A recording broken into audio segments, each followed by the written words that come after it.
Então, professor Wallace. Professor Boa Wallace, noite, colegas.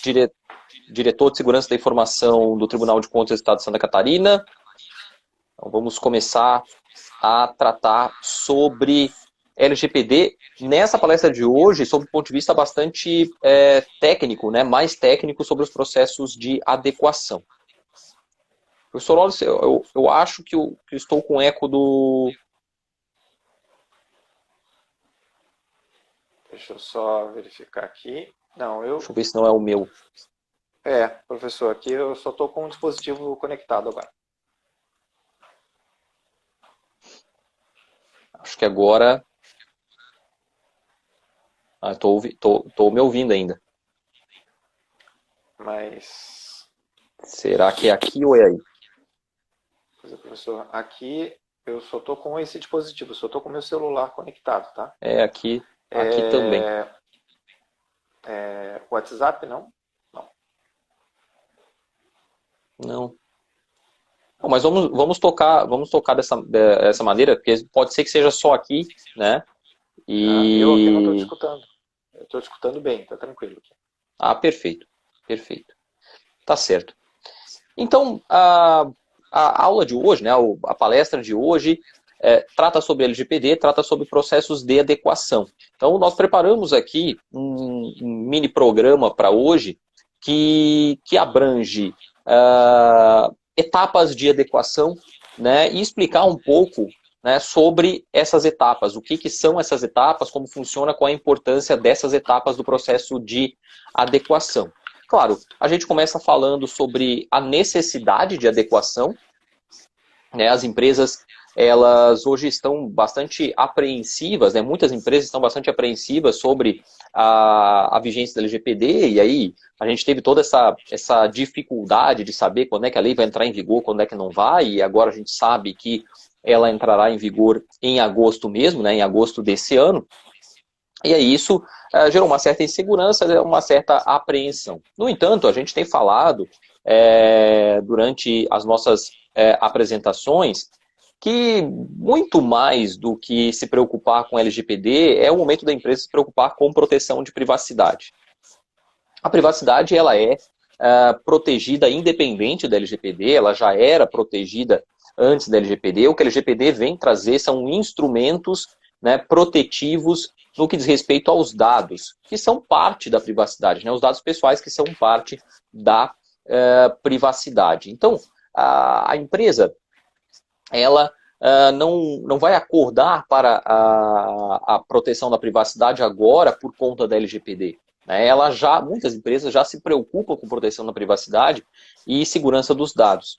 Né? Até porque os dados não se referem apenas a dados dos clientes, a dados dos funcionários, a dados dos diretores. Então, os dados também se referem ao próprio funcionamento da empresa. A gente já tem há anos segurança da informação para resguardar, por exemplo, segredos industriais.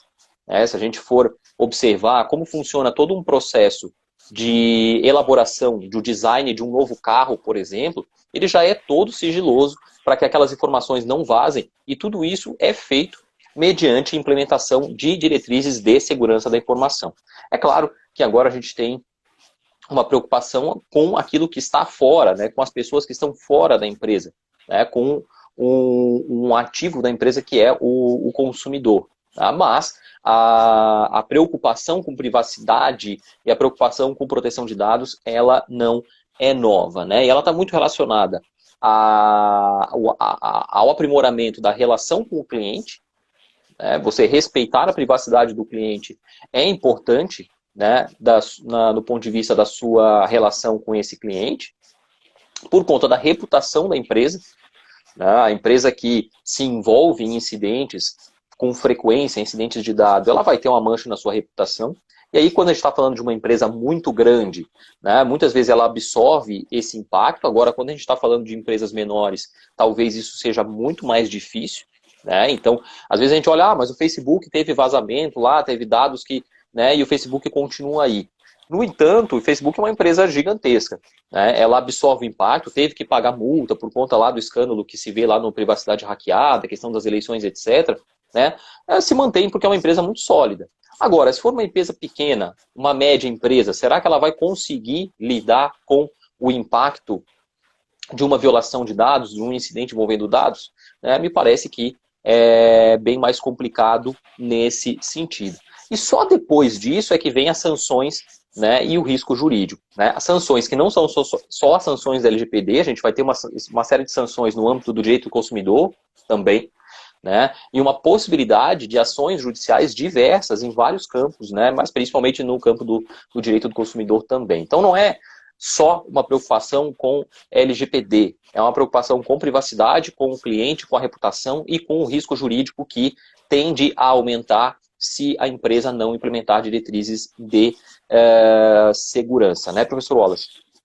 É muito importante esse teu briefing inicial, professor Thiago, porque nós acreditamos que à medida de que consigamos, de uma forma rápida, permear essa consciência de proteção de dados dentro das instituições, cedo ou tarde vai nascer, né? Nascerá um selo. Eu acredito muito nisso, já há alguns estudos no sentido de você dar um selo para determinadas instituições, privadas ou públicas, que lá o seu dado é resguardado, lá a sua segurança em relação às suas informações, não só como o professor já tinha colocado, como as informações que são para gerir o negócio da instituição, mas a segurança dos dados que são com eles custodiados. Sabemos já de alguns padrões, falávamos há pouco sobre a ISO 27000, aí, a questão da segurança de informação, mas acredito que sim, que haverá isso de alguma forma para você pontuar de forma positiva as instituições que estão se preocupando já desde o início, não por força dos diplomas legais, né, que o professor já comentava. E há uma tendência de que passe a certificação em termos de segurança da informação, mediante a ISO 27000 e outras diretrizes, passa a ser cada vez mais importante, mais cobrada pelo mercado, até nas relações empresa-empresa, né? Essa certificação passa a ser mais relevante do que ela já é, né? Porque já é uma certificação relevante em vários segmentos de mercado. Então há a tendência, e há a tendência também de que surjam outros tipos de certificação baseadas em proteção de dados. Tá? Porque hoje isso vai ser bastante importante. Imagine empresas que tratam dados de maneira bastante elementar, que o tratamento de dados esteja na essência da atividade daquela empresa. Os fornecedores, os parceiros daquela empresa, precisarão também estar adequados, porque uma violação que acontece no fornecedor, uma violação que acontece no parceiro, é uma violação que acontece na minha empresa. Então, passa a ser um diferencial de mercado, inclusive nessas relações empresa-empresa, não só na relação empresa-pessoa física, né? Porque se eu sou uma empresa que faz gestão de RH, por exemplo, eu quero que meus fornecedores estejam adequados. Né? A empresa que vai fornecer o software base para a minha atividade, ela tem que estar adequada. Meu dado não pode vazar lá. Então, passa a se tornar também um diferencial de mercado. Se hoje eu sou uma empresa desse tipo, eu vou procurar o fornecedor. Se meu fornecedor ele se nega a adequar-se, ou ele se adequa de maneira insatisfatória, eu vou procurar outro player no mercado. Então, isso também é importante por conta disso. Né? Mas, viemos aqui hoje para falar de implementação. Então, a gente tem pontuado quatro pontos gerais que a empresa precisa para se adequar. Não são 4 coisas que a empresa tem que fazer. Vejam bem, são 4 diretrizes gerais e dentro de cada uma dessas diretrizes a gente tem uma série de etapas a cumprir. Então, quais são essas diretrizes gerais? Primeira, conscientização da empresa acerca da proteção da privacidade. Então, a conscientização que deve começar na diretoria e descer até os níveis operacionais. Isso é fundamental. É fundamental que a diretoria entenda a importância de proteger os dados e entenda a importância de aplicar as diretrizes de segurança da informação. Para que todo o processo de adequação seja tranquilo, todo o processo de adequação seja feito da maneira como deve ser. Então, há a necessidade, e isso é a primeira etapa, de conscientização da diretoria, mas, dentro do processo de adequação, há necessidade de implementar medidas de conscientização de toda estrutura da empresa. Então, desde do camarada que está lá na operação, na atividade fim bruta, né, até o diretor da empresa que está controlando todos os demais funcionários. Então, isso é bastante importante. Né? Dentro daquilo que a gente chama de abordagem top-down, a diretoria tem que se conscientizar. Se a diretoria não se conscientizar, todo o trabalho de implementação vai ser muito difícil, vai haver o tempo todo, né, uma briga de foice ali entre quem está implementando e quem está dando as diretrizes para a empresa. E para que haja essa conscientização, uma coisa que é essencial é sempre deixar claro que a implementação de segurança da informação não tem como objetivo, muito pelo contrário, tolher a atividade da empresa, dificultar a atividade da empresa, né? Tudo aqui que é a rinite, né? De vez em quando.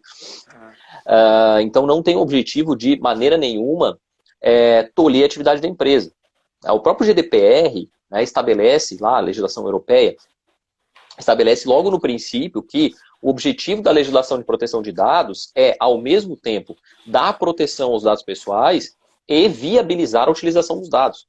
Né? Nem LGPD, nem GDPR veio para dizer assim, não, então, estamos tratando muito os dados estão sendo utilizados como lá nas atividades de marketing, etc. Temos que parar com isso tudo. A ideia não é essa.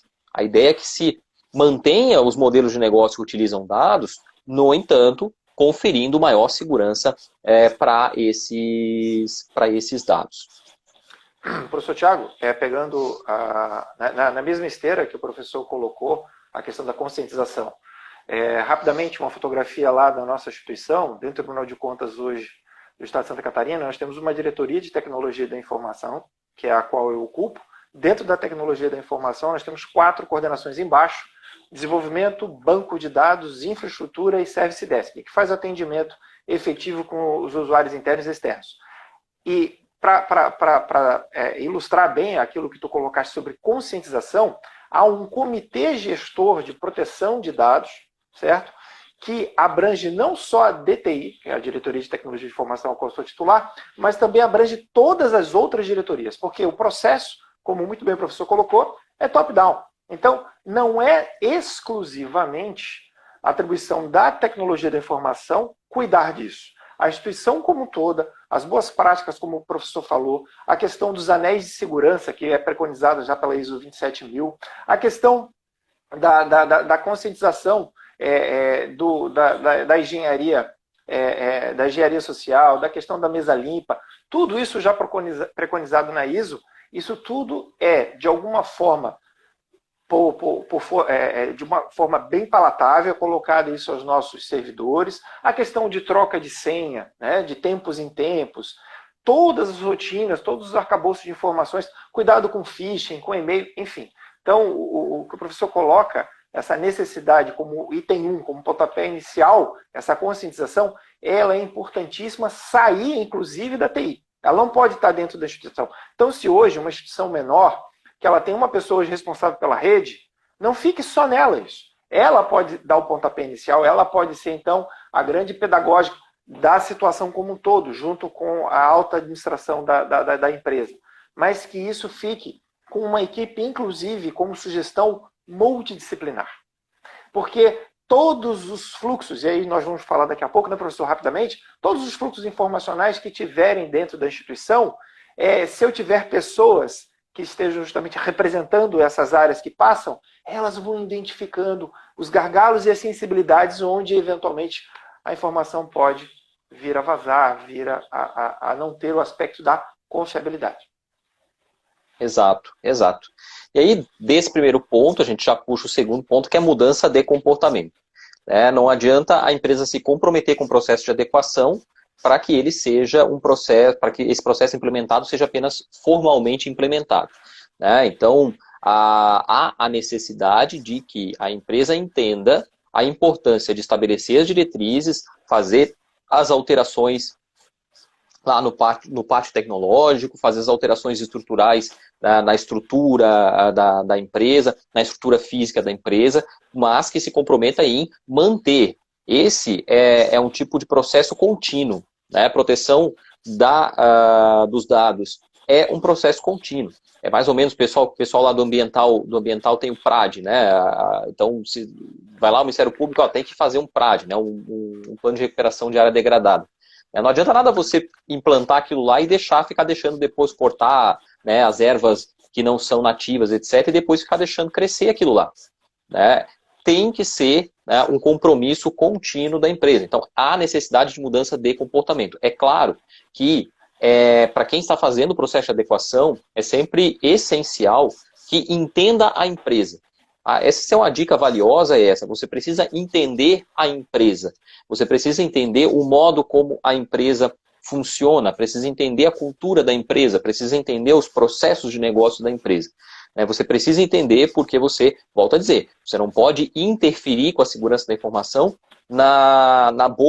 no bom funcionamento daquela empresa. No entanto, é preciso mudar comportamentos voltados à questão dos dados, à questão da privacidade.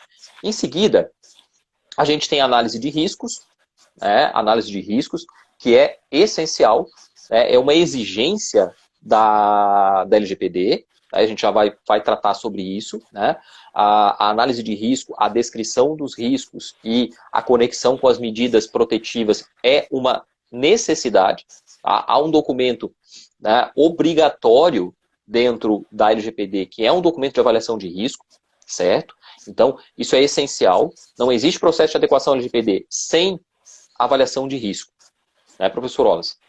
Sim, justamente a parte de gestão de risco, né, professor Tiago, ela vai envolver não só as medidas protetivas, as quais cada ponto que a análise de risco vier a aflorar, né, no momento que você, como o professor falou, no momento que você está conhecendo a instituição, no momento que você mapeia as informações da instituição, falaremos daqui a pouco, mas não só a questão estrutural como uma questão funcional da instituição, a partir disso você, com essa análise de risco, você começa a identificar do teu ativo informacional quais são as medidas de segurança necessárias, quais são os riscos, quais são os agentes de ameaça, né, que essas informações estão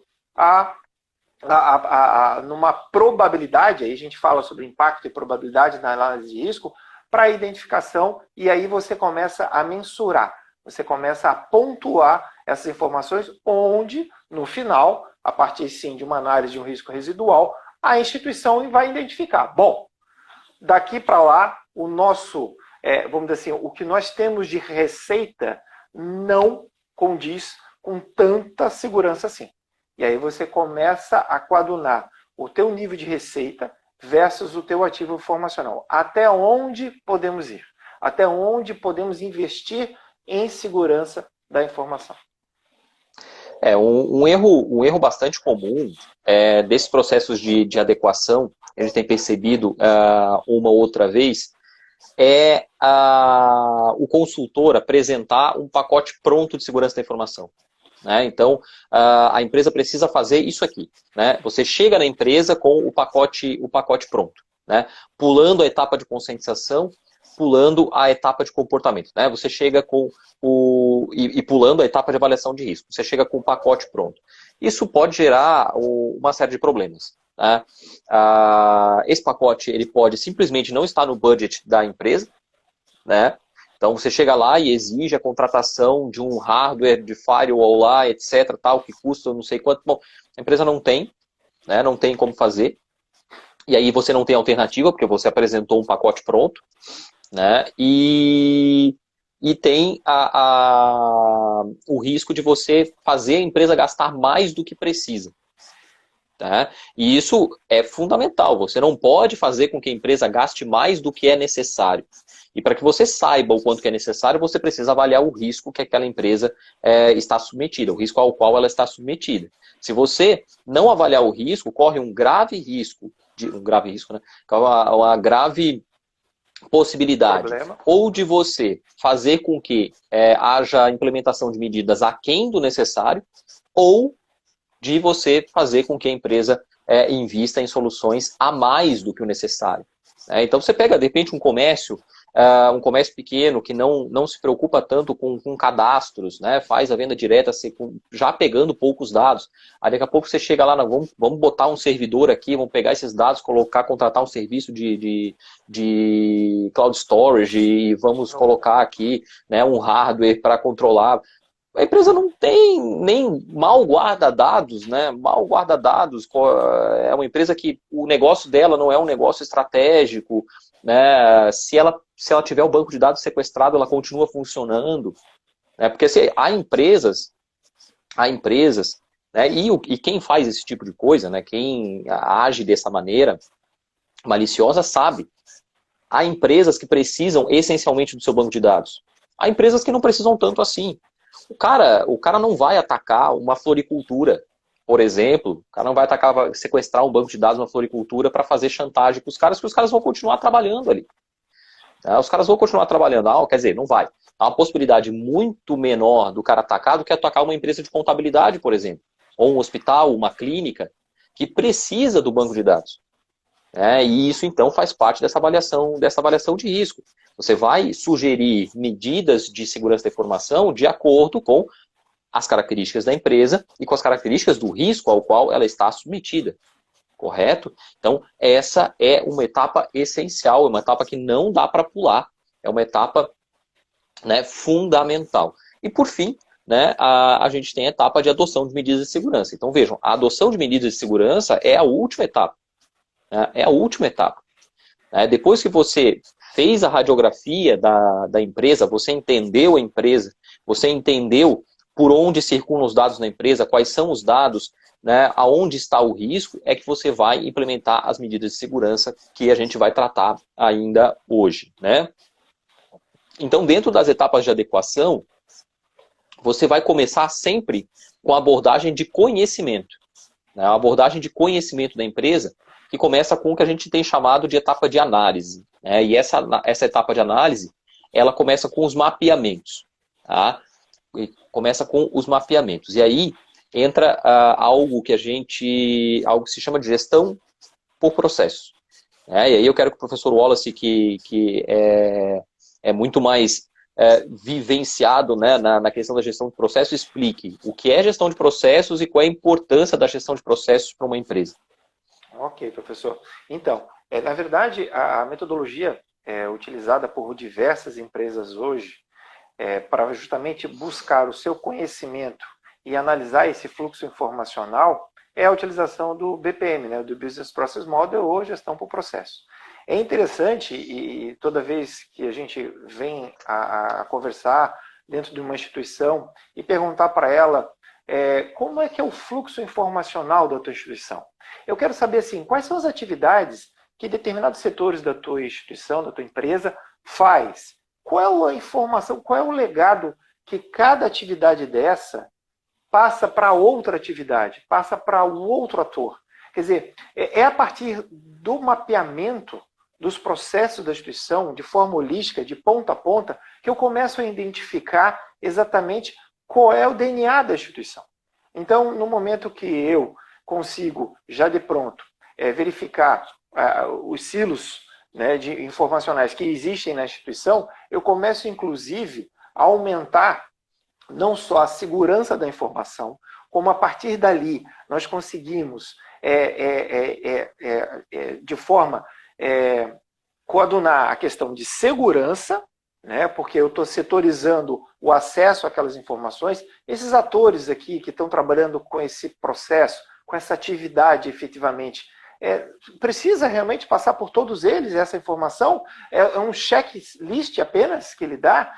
Veja, e quando a gente fala sobre gestão por processo, logo se fala ou se pensa em investimentos, né, em relação da tecnologia da informação. Com uma planilha eletrônica hoje você consegue, certo, professor Tiago? Consegue definir e mapear de forma bem tranquila, bem simples, todas as atividades da tua instituição com uma matriz, atividade e responsável. Você começa a identificar rapidamente qual é o fluxo informacional que segue e quais são os atores que estão vinculados àquele processo, àquela atividade, qual é a informação que está sendo passada de um para outro. Então, a importância de você conhecer a tua instituição vai fazer com que você saiba qual é para que daqui a pouco você começa a otimizar. Muitas das vezes, é claro, que uma primeira rodada de um mapeamento, você numa terceira ou quarta rodada, você já começa a otimizar a gestão por processo. Isso fica claro no momento que você começa a fazer o mapeamento, porque o próprio gestor, tá, mas realmente não precisaria estar passando por ali, né? Seja uma informação digital ou, né, professor Tiago, uma informação em meio físico. Muitas das vezes a transformação digital não chegou na sua plenitude, né, professor? Não chegou na sua plenitude naquela instituição. O professor falava há pouco, às vezes instituições mais módicas que não têm essa necessidade hoje de ter totalmente 100% digitalizado as suas operações, mas pelo mapeamento, mesmo com informações em dado físico, a gente consegue ver e consegue dar um ganho e dar a segurança necessária, mesmo pelo esse trâmite de meio físico. O mapeamento de processos, né, que uma das bases da gestão do processo, é um grande facilitador do processo de adequação LGPD, e ele, como o professor Wallace coloca, não claro, se a gente está falando de uma mega empresa, né, é um processo muito trabalhoso. Em geral, uma grande empresa vai contratar uma empresa especializada, né, nesse tipo de atividade, nesse tipo de função. No entanto, empresas menores também são favorecidas pela gestão de processos, e os processos de adequação LGPD nessas empresas também serão facilitados pelo mapeamento de processos, que pode ser feito de maneira simples, ou em planilhas, como o professor Wallace colocou, mas também há softwares gratuitos que auxiliam a você tornar esse trabalho mais gráfico, né? Como o Visage, por exemplo. O Visage é um software que você pode utilizar gratuitamente, e existem outros modeladores de processo disponíveis gratuitamente na internet, né? Que é simples, a interface é tranquila ali. Você tem vários tutoriais no YouTube, né, que você facilmente vai mapeando ali. Olha, por exemplo, uma empresa de vendas, né? Vamos voltar a um comércio. Né, você vai colocar ali, né, como é que é feita a venda, quem é que faz o atendimento, como é que esse produto ele sai do estoque, como é que ele sai da empresa para ir para a casa do cliente, etc.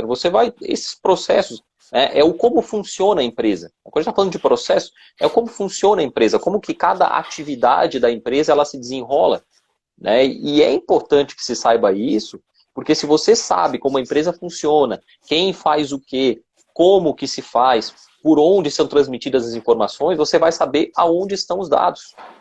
Você vai saber onde estão os dados, precisamente onde estão os dados, quem trabalha com esses dados, quem tem acesso a esses dados, e vai conseguir, assim, identificar de forma mais facilitada as vulnerabilidades, vai identificar de forma mais facilitada as ameaças que a empresa sofre no que diz respeito aos dados. Por exemplo, se um dos processos da empresa envolve, né, a entrega fora da empresa. Então, alguém compra alguma coisa e a empresa entrega na casa da pessoa. Então, esse processo, ao ser descrito, quem estiver fazendo a análise da empresa vai saber que aquela pessoa que vai fazer a entrega vai sair com o documento X, com as informações X, com o endereço da pessoa, com o CPF da pessoa, com o nome da pessoa, num papel, ou no celular, ou no tablet, ou ele vai receber essa informação em tempo real num dispositivo que está lá já acoplado no veículo, né? E cada modo de transmitir essa informação, de levar a informação, leva a um tipo de risco, a um tipo de ameaça. Se ele vai levar num papel, tem o risco dele perder esse papel. Se ele levar num celular, há o risco desse celular ser hackeado, por exemplo. Então há uma série de situações que vão ser facilitadas de você visualizar por meio do mapeamento de processo. Então você vai fazer mapeamento de processos e mapeamento de dados, né? Você vai fazer o mapeamento de processos e depois o mapeamento de dados, justamente para entender o ciclo de vida dos dados na sua empresa. Quais são os dados que entram, como que ele transita dentro da sua empresa e como que ele sai da sua empresa. Também é muito importante. Eu preciso saber, né, para onde os meus dados estão indo, porque, né, muitas das destinações dos meus dados precisam ser protegidas também, como, por exemplo, é o caso do transportador, né? Se a minha empresa vende e o transportador é um terceiro, eu preciso saber como que essa informação vai para aquele terceiro e o que aquele terceiro faz com essa informação para que eu possa ter uma garantia de segurança mais aprimorada, né? Então, a gestão do processo é obrigatória nas empresas? Não, modelos de gestão existem, alguns, tá? Mas o mapeamento de processo é um facilitador, né? O mapeamento de processo é um facilitador. Então, isso pode sair, pode ser facilitado pela empresa já ter implantado o BPM, mas com certeza vai ser dificultado se ela não tiver nenhum tipo de modelo de gestão, porque daí é o pior cenário possível, né? Então, aquela empresa que mantém todo o seu fluxo de atividades na cabeça dos seus funcionários, né? Porque aí começa a ficar muito difícil, né? Porque você vai precisar conversar com todo mundo o tempo todo para saber que tipo de dado que troca, etc, etc, etc. Então, fica bem difícil, tá? Professor Wallace, mapeamento de dados, então, a gente falou de mapeamento de processos, como é que se começa a fazer o mapeamento de dados e qual a importância, então, do mapeamento de dados em específico, né?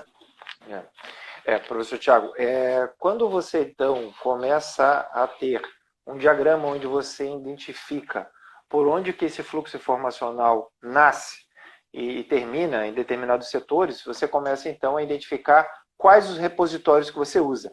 Quando a gente fala em repositório, a gente está falando de repositório digital ou repositório meio físico, tá? A gente está falando de mapeamento de dados.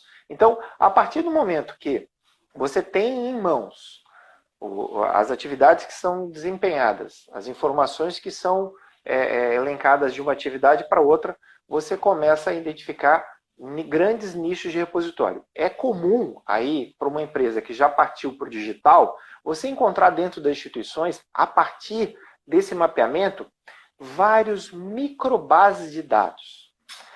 Isso chega a dar arrepio. Por quê? Porque houve, no decorrer da sua essência, da sua instituição, da empresa, o quê? A aquisição de vários produtos, onde os produtos eles foram destinados a resolver parte da instituição, parte de atividades dentro da empresa.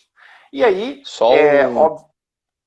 Só um adendo que a gente está falando, em sua maioria, para advogados, né? É muito comum que em escritórios de advocacia, os dados estejam distribuídos nas máquinas dos advogados. Então, você para um escritório de advocacia com 10 advogados, né? Os dados do cliente daquele advogado específico estão no computador daquele advogado. Do outro advogado que trabalha com outro processo, daqui a pouco numa outra área, os dados estão no computador do outro usuário, né, do outro advogado.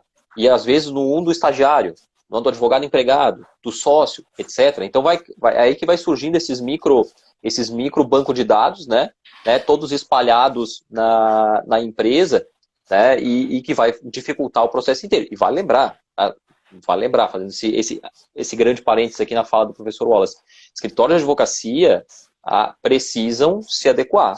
Né? Escritórios de advocacia tratam dados, muitas vezes tratam dados sensíveis, né? E escritórios de advocacia passarão com o tempo a ser alvos desse tipo de ataque, de sequestro de banco de dados, porque os caras que atacam sabem que os advogados precisam dos dados. Então, isso é um alerta sempre bastante importante.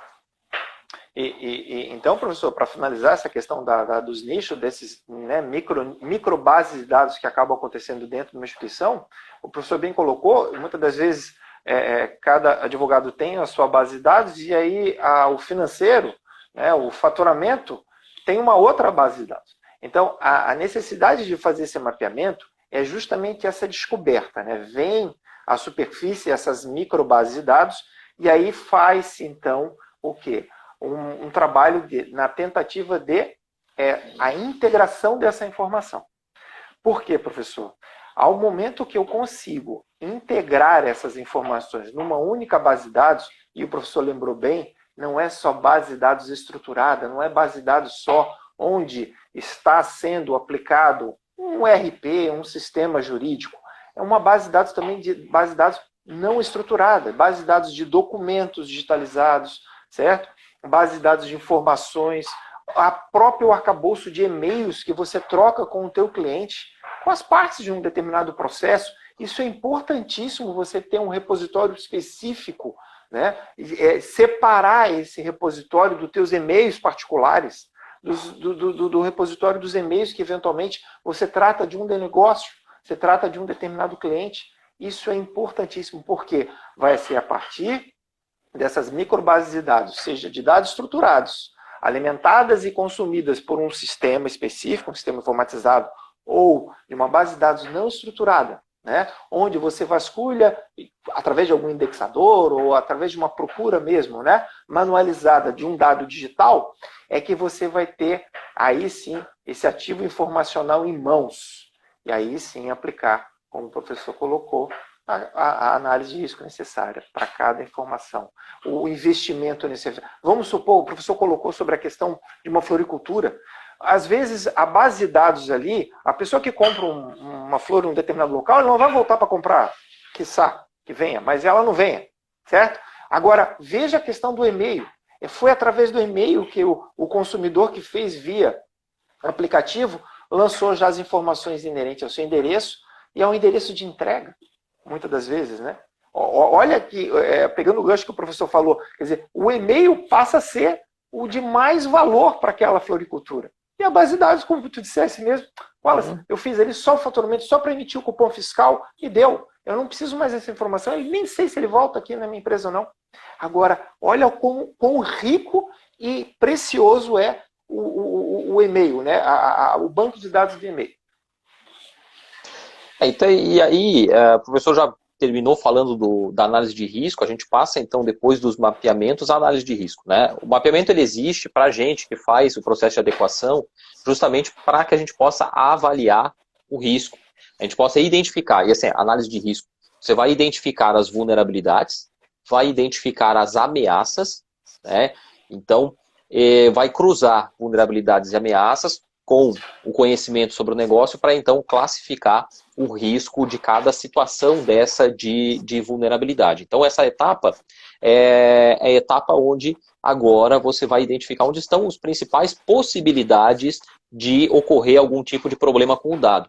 E aí é importante a gente frisar que problema com o dado não é só vazamento, tá? Não é só acesso não autorizado, né? A gente não pode perder o dado. O cliente tem expectativa de que você tenha o dado, daqui a pouco você perdeu o dado, o cliente vai querer saber o que você tem registrado, sim, não tem mais. Você não pode perder o dado, você não pode deixar que esse dado se deteriore, ou seja, que você perca informações, né, você perca parte dessa informação, você também não pode perder. Então, não é uma preocupação simplesmente com vazamento, que é uma preocupação importante, mas você tem que se preocupar com a integridade do dado, com o fato de você não ter o acesso dentro da empresa a esse dado por pessoas que não têm interesse em saber daquele dado, ou seja, a função dela não exige que ela tenha acesso àquele dado. Então, não se trata de um vazamento, né? Se trata de alguém com acesso que não deveria estar vendo aqueles dados. Então, tudo isso é uma preocupação e você vai então avaliar os riscos, né? Volto a dizer, não é só um risco do hacker, né? A gente às vezes pensa que LGPD é um instrumento para evitar o hacker, né? E não é. Muitas vezes o fator de vazamento, o fator de acesso não autorizado, o fator de desintegração, o fator de exclusão de um dado é interno, né? Muitas vezes é interno, né? Está dentro da empresa. Então não é uma preocupação só com aquilo que vem de fora. Então a análise de risco, ela vai se dar justamente para que a gente possa entender aonde estão os principais pontos a serem atacados. E aí, né, o professor Wallace já pode falar um pouco sobre gestão de risco, né? Qual é a importância da gestão de risco para a empresa. Afinal, o professor Wallace já trabalha com gestão de risco há muito tempo, muito antes de LGPD, né, professor?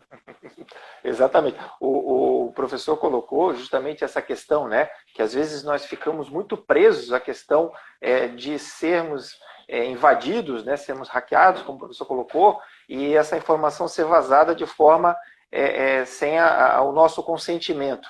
Mas falasse muito agora sobre a questão justamente da vida útil, por exemplo, de um backup. Veja bem, olha só, na gestão de risco, um dos pontos que a gente identifica é a vida útil hoje do dispositivo, da mídia que você grava o seu backup. O que adianta você fazer o backup, tendo a sua periodicidade, existe inclusive um plano, né, professor? Uma política de backup que a instituição tem que ter, pequena, média ou grande. Tu tens que ter, a gente coloca, né, nos cursos de segurança da informação, né, o aspecto 321, né, que você tem que ter 3 locais, né, você tem que ter 3 fontes de informação, sendo que 2 delas você tem que estar em locais diferentes e uma delas em mídia diferente. Né? Então você pode estar numa cloud e dentro da tua instituição, porém uma terceira tem que estar sei lá, você gravou uma fita DAT, uma informação fora. Só que essa fita DAT, ela também tem um plano de vida, ela tem uma vida útil. Então, dentro do gerenciamento de risco, você tem que sim identificar sim qual é a vida útil desse dispositivo. O professor falávamos lá em cima sobre a questão dos acordos de serviços, dos SLAs, que a gente está acostumado muito a falar, né? É importante também salientar que dentro do gerenciamento de risco estão sim os SLAs que eu tenho junto com meus fornecedores.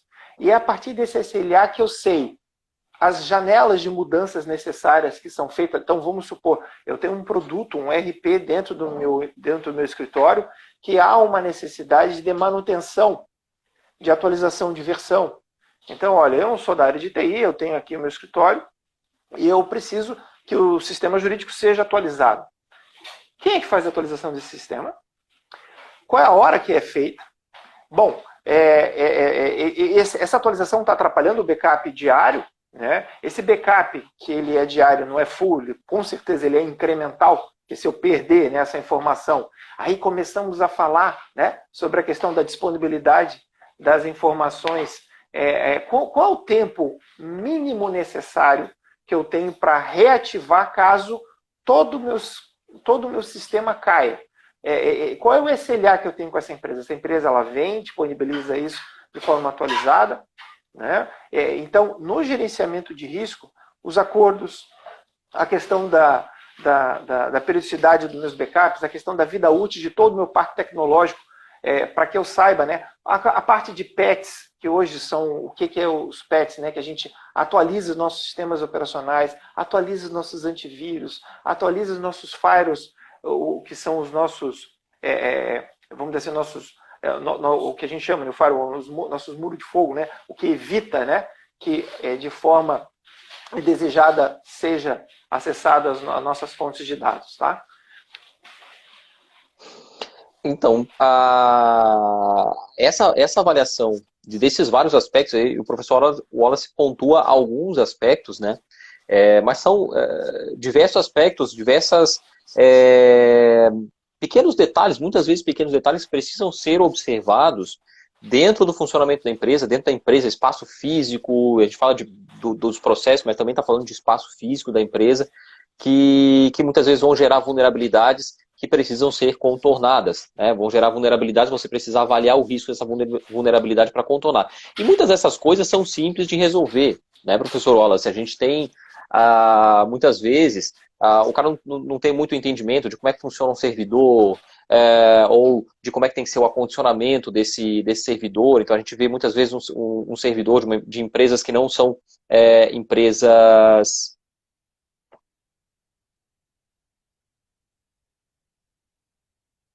E aqui... Fui eu que caí ou fui... Voltamos. Não, deve ter dado um eu acho que na conexão. Uhum. Mas tranquilo. Então, às vezes são coisas, que eu vinha dizendo, né, que às vezes são coisas simples, né, que basta um olhar, uma modificação. Às vezes você vê alguém guardando os backups físicos, né, num local muito quente, um servidor sem refrigeração adequada. São coisas simples, mas que podem gerar incidentes de dados sem envolver um hacker, né? Sem envolver um hacker. E são riscos, né? São riscos importantes. Muitas vezes vão gerar um dano maior do que um risco, um ataque externo, né? A depender do tipo de organização que você tem. Você já tem 3 backups, já está tudo estruturado, etc. Mas algum tipo de medida, por exemplo, a falta de uma política de mesa limpa, né? Onde as informações ficam circulando no meio da empresa, pode gerar um acesso não autorizado e um vazamento consequente desses dados. Né? Professor, e aí é importante a gente lembrar... Pregando só um gancho rapidamente, por exemplo, nós hoje estamos aqui, essa casa de advogados que utilizam o certificado digital, né?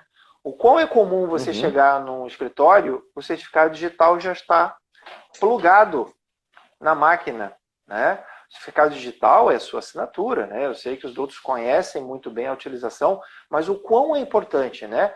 Chega no final do dia, acabou de sair da frente da sua máquina, retira o certificado digital de forma correta, né? do seu equipamento, guarda, leve consigo, porque isso é uma forma de você começar a conscientizar os seus pares dentro da tua empresa que existe, infelizmente, o amigo do alheio. A gente sempre brinca, né? Então, o professor falava sobre a mesa limpa, a questão de pendrives, por exemplo, é comum você chegar... Por que esse pendrive está aqui, né? É um pendrive que não é criptografado, um pendrive solto. Não, é que eu precisei fazer uma cópia de um arquivo para levar para ali, mas você não pode fazer isso. Ou você copia na rede de um domínio já seguro, ou se é um pendrive que você utiliza, tu tens que levar ele consigo. Né? As questões, por exemplo, simples, uma instituição de pequeno, médio porte, que tem, sei lá, 20, 30 pessoas dentro do escritório, quão é importante levar um crachá com a foto, pelo menos, né, da pessoa. Isso é importante porque, primeiro, identifica que existe aquele colaborador ali. Né? Então, como bem colocado, professor, medidas simples do dia a dia. Medidas simples do dia a dia. É a consciência que nos ajuda justamente a implementar a segurança da informação. E essa consciência vai surgir a partir da análise do risco. Né? A análise do risco que tem que estar descrita no documento, que vai chamar de RPD, aqui no Brasil a gente vai chamar de RPD, lá na Europa a gente chama de PIA, né? Que é o relatório de impacto à proteção de dados pessoais. No relatório de impacto à proteção de dados pessoais, você precisa descrever os processos, o ciclo de vida dos dados, as vulnerabilidades e ameaças, a descrição e a classificação dos riscos e as medidas de segurança tomadas para reduzir ou eliminar esses riscos. E esse documento ele é obrigatório. Tá? Como a gente não tem uma regulamentação ainda que diga, não, só empresas acima de tantos funcionários ou que trate tantos dados, a gente ainda não tem isso no Brasil. Né? A gente não tem esses limites. Então, em princípio, o DPIA ou o RPD são um documento obrigatório para quem trata dados. Tá? E, obviamente, para empresas de médio a grande porte, isso permanecerá obrigatório, assim como todo tipo de empresa que trata dados sensíveis, né, ficará obrigatório se a gente manter aí o mesmo padrão GDPR. Então, é um documento que você não pode terminar um processo de adequação sem entregar para o seu cliente. E é um documento que tem que ser entregue da maneira correta, porque provavelmente vai ser o principal documento objeto de fiscalização. Claro que vão observar o ambiente geral da empresa, vão perguntar o que foi feito e o que não foi feito, mas as principais informações estarão lá, estarão no DPIA, né, no RPD. Os caras vão querer ver isso para saber o que você fez, o que você não fez, etc. E é um documento que, obviamente, tem que ser atualizado com o passar do tempo. Né? Então, tem que ter descrição de processo, ciclo de vida dos dados, vulnerabilidades e ameaças, a descrição e classificação do risco e também as medidas de segurança. Tá? Isso está previsto expressamente na LGPD. Não todo o conteúdo, mas a necessidade do RPD está expresso lá na LGPD. Então, não pode passar, e a própria LGPD nos dá a dimensão da importância da avaliação de risco. Depois da avaliação de risco, a gente passa para o processo de adequação propriamente dito. Tá? E esse processo de adequação propriamente dito, a gente pode dividir ele em 3 etapas. Que é a etapa de documentação, a etapa de medidas de segurança, né? A implementação de medidas de segurança efetivas e a etapa de treinamento. A etapa de treinamento que é essencial também. A gente falou lá atrás de mudança de comportamento.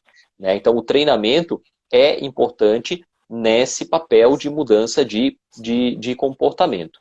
E para que as pessoas entendam, né, importância, conscientização e como fazer, né, por exemplo, política de mesa limpa, você precisa explicar o que é e como faz. Né? Então, o treinamento é muito importante. Mas vamos lá, documentação. A gente tem 12 minutos, professor Wallace, então vamos, né, pontuar aqui bem rapidamente. Tá? Documentação. Política de segurança, assim, volto a dizer, depende da empresa, né? Umas empresas vão precisar de mais, umas empresas vão precisar de menos, mas a gente está tratando aqui do básico, certo?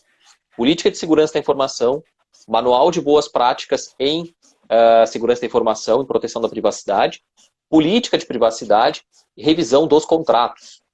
A revisão dos contratos com os seus parceiros. Tá? Então, se você passa dado para parceiro, para fornecedor, etc., você precisa garantir que eles estarão adequados, porque a responsabilidade é solidária, ela vai, e quem vai responder, em princípio, é o controlador. Tá? Então, tem que ter nos contratos as garantias acerca da adequação do seu parceiro. Tá? Então, isso é essencial. Então, política de segurança da informação, manual de boas práticas, política de privacidade e revisão de contratos. Né? Então, a política de segurança da informação é como a empresa vai lidar com a segurança da informação, documento interno. O manual de boas práticas é uma forma que você tem de facilitar o acesso a essa política, né? Que a política de segurança da informação, né, geralmente vai ser... Exato. Né? Geralmente vai ser... A política geralmente vai ser um documento mais extenso e você tem que ter alguma forma de tornar isso mais palatável, né, para os colaboradores, né, da empresa. A política de privacidade para os seus clientes, geralmente ela vai estar lá no site, né, vai estar no aplicativo, se é uma startup que fornece um aplicativo, qualquer tipo de aplicativo, vai estar lá no aplicativo, como tem, por exemplo, o Spotify. Você entra no Spotify, você vai ter lá um acesso à política de privacidade. Quais direitos que o cliente tem, né, o usuário tem, o que ele pode, o que ele não pode, como que os dados são tratados, para que os dados são tratados, as finalidades de tratamento, vai estar tudo lá na política de privacidade. A revisão de contratos, claro, né, aí tudo aquilo que precisa para se estabelecer garantias. Quer apontar alguma coisa sobre algum desses documentos? Eu acho que eu pontuasse todos eles. Né? Podemos pular para medidas de segurança. Perfeito. Aí das medidas de segurança eu vou deixar levar mais aqui. Eu vou citar e aí tu vens e okay, na explicação, né, que é o teu dia a dia. Né? Então a gente pontuou alguns aqui, né? São vários, né? São vários e números, dependendo da empresa, né? Vai variar. Tá? Mas a gente colocou algumas aqui para dar exemplos, né? Setorização, controle de acesso, criptografia, VPN, firewall, política de mesa limpa. São algumas medidas que podem ser, não quer dizer que são obrigatórias, né? Que a gente falou no outro evento ontem, né, professor Wallace? Assim, o pessoal acha criptografia, todo mundo tem que fazer criptografia em todo banco. Não, peraí. Tá? Então, isso aqui são exemplos do que pode ser feito a depender do risco das características da empresa, né, professor Wallace?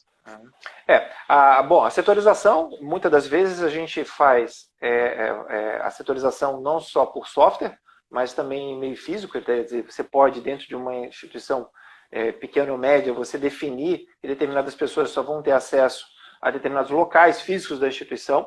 Então você pode setorizar com cores, ou você pode setorizar de forma virtual. Então, através de um ERP, de um aplicativo que você tem dentro da tua empresa, você define ali quais são as funcionalidades que cada ator vai trabalhar. Isso já em consonância com tudo aquilo que a gente falou sobre mapeamento de dados e mapeamento de processos. Muitas das vezes os sistemas que são construídos com base a gestão por processo, eles acabam gerando um retorno mais positivo. Para ser rápido, sobre a questão de VPN, né? Muitas das vezes, só para a gente explicar, é uma rede interna que você consegue, inclusive, colocar outros players que trabalham com o teu negócio. Né? Então, você não vai usar uma internet para trafegar determinadas informações. Se são informações de cunho estritamente seguro, que você tem a necessidade de evitar qualquer acesso indevido, você tem que montar uma VPN com seus pares, seja com uma empresa que eventualmente tem filiais, seja com fornecedores que são utilizados muitas das vezes na tua cadeia de valor. Então isso é importante.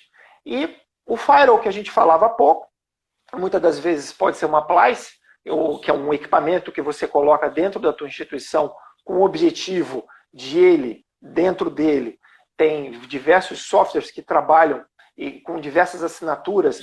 Esse firewall ele pode estar assumindo um papel também de um super antivírus que evita, né, que você receba os ransomware dentro da tua instituição, os vírus mais comumente utilizados, né? Ou ataques de dentro para fora, né? Que são o que a gente chama dos bots, né? Que você pode deixar ali, ou ataques externos mesmo à tua instituição, ok?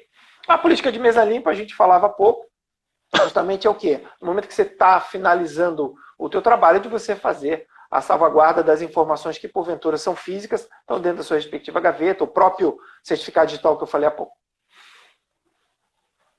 Mesmo falando sobre algumas medidas, né? E aí volto a dizer, para mandar um abraço para o Rodrigo, senão ele fica chateado, o Rodrigo Bertier também, militante aí do LGPD, né? Também tem produção de conteúdo, né? Se vocês identificarem aí, Rod Bertier, segue ele também, que tem sempre boas informações para passar sobre a LGPD, já deu palestra aqui, né? Um abraço Bertier. Exatamente. Eu já vi também aqui o Dr. Schneider também, que foi teve aula com a gente lá no certificação Exim, né? Tem uma atividade bastante interessante de proteção de dados lá em Blumenau, né? O pessoal prestigiando aqui, vi o pessoal de Rondônia aqui, mandou um abraço aqui, a advocacia de Rondônia assistindo, né? Tem o país inteiro passando aqui, pegando informações, né? Trocando ideias, é sempre bastante importante, né? E então, por fim, e assim, só para reforçar, a gente trocou aqui algumas medidas de segurança que podem vir a ser implementadas, né? Mas existem várias outras, e aí são referências importantes, né? ISO 27000, ter conhecimento sobre ISO 27000. Existem obras nesse sentido, né? Obras que tratam sobre segurança da informação, então vocês vão ter que ir atrás de obra de TI, né? Muito embora a gente não esteja falando só de TI, voltamos a dizer, né? Controle de acesso físico, por exemplo, é importante, você tem que saber quem é que entra e sai da sua empresa, principalmente as pessoas que entram, né, nos espaços de trabalho, né? Daqui a pouco você está lá com um monte de dado sensível na mesa e o cara que vai entregar trocar o toner lá, ele olha ali e ele está vendo aquelas informações, né? Então, tem que ter controle de acesso, etc. Né? É importante. E é importante aí, aproveitando aí os insights do Dr. Rodrigo, o treinamento, né? Treinamento. E aí faltam 29 segundos, né? Vamos dizer assim, treinamento. Precisa treinar colaboradores, precisa treinar, né, a galera toda que trata os dados. Então, pessoal, muito obrigado pela participação. Um grande abraço a todos. Temos 10 segundos para falar, Wallace. Pessoal, muito obrigado mais uma vez. Obrigado pela oportunidade. Tá certo, pessoal. Um grande abraço. Obrigado a ESA.